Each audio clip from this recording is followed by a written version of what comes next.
When you have a headache, you go into the medicine cabinet, you don't reach for the children's Advil, do you? Of course not. You're going to take an adult strength dose. Maybe 2 tablets, maybe even 4 if the pain's severe, but obviously the dose is important.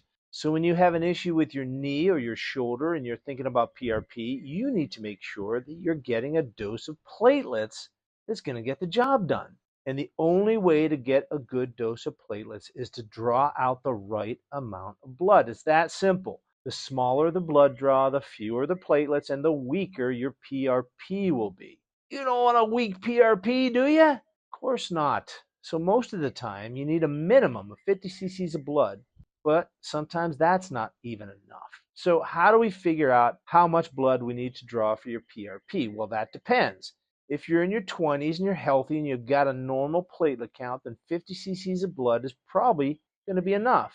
But if you're a little bit older like me, you may need more or you may want more platelets in your PRP. Plenty of studies are now showing that the older we get, the more platelets we need in our PRP in order to have the desired outcome.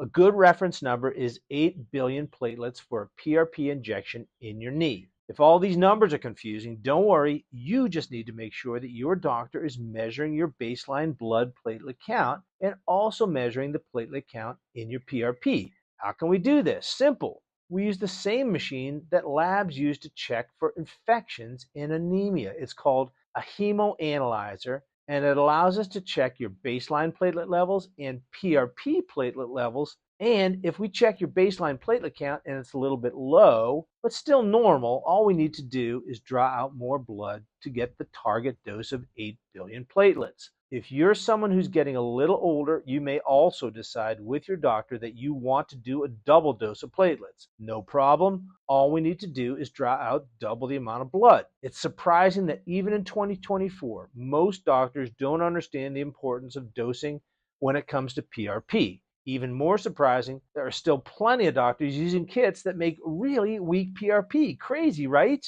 Sometimes weak PRP works, but more often than not, it doesn't. So what can you do to make sure that your PRP dose is the right dose? Ask your doctor if they measure your baseline blood platelet levels. If they're not measuring your baseline blood counts, how do they know you don't have a low level infection going on? I've seen this. Ask your doctor what dose of platelets you'll be getting during your injection. If they give you a funny look and can't give you a simple, straightforward answer, maybe you should keep looking. And finally, ask your doctor if they are taking into consideration your baseline platelet levels and your age when figuring out what dose of PRP is best for you. After all, it's your body, your blood, and your money. Why not get it right the first time?